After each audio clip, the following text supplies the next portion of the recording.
आ रही है जहां पर जो कंपनी अगर जो लीज पर देते हैं अपने ऑफिसेज, तो उसको भी अब मनी लॉन्ड्रिंग के दायरे के अंदर डाला जाएगा। ये पूरी खबर पहले समझ लेते हैं लक्ष्मण जी से, उसके ऊपर आगे हम बातचीत करेंगे बाद में। लक्ष्मण जी, ये मनी लॉन्ड्रिंग का जो दायरा बढ़ाया गया है और जो लीज पे ऑफिसेज दिए जाएंगे उनको भी इसी दायरे के अंदर लाया जाएगा, सही समझ रहा हूं ना मैं खबर? बिल्कुल आप सही समझ रहे हैं। दरअसल मनी लॉन्ड्रिंग का दायरा पिछले कई दिनों से बढ़ाया जा रहा था, तो अब तक यह था कि मामला सिर्फ सीए तक सिमट करके रह गया था। अब आम लोगों तक यह दायरा बढ़कर आ गया।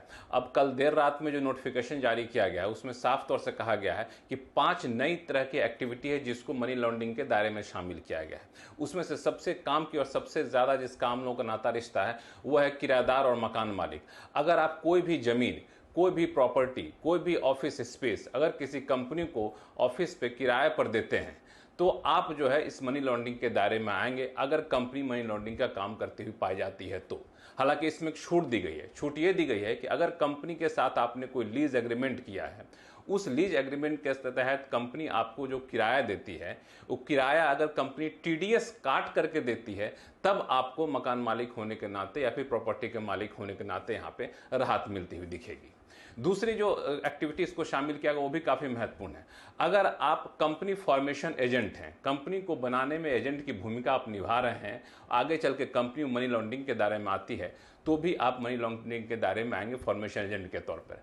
अगर आप ट्रस्टी हैं या फिर ट्रस्टी बनाने में भूमिका निभा रहे हैं, इसी तरीके से कंपनी के डायरेक्टर हैं या कंपनी के डायरेक्टर बनाने में भूमिका निभा रहे हैं तो भी आप इसके दायरे में शामिल हो जाएंगे। हालांकि इसके लिए कुछ अपवाद दिए गए हैं किस किस हालात में आपको राहत मिलेगी, लेकिन यह है कि अब सरकार मनी लॉन्ड्रिंग के मामले में काफ़ी ज़्यादा सख्त होने जा रही है। किसी भी अप्रत्यक्ष तौर पर मनी लॉन्ड्रिंग करने वालों को किसी भी कीमत पर नहीं बख्शना चाहती है। लक्ष्मण जी, इसमें मेजरली जो रियल स्टेट प्लेयर्स जो लीज पे ज़्यादा काम करते हैं, लीज के लिए ज़्यादा जिनकी यूनिट चलती हैं, उन पर नज़र रखी जा सकती है ना?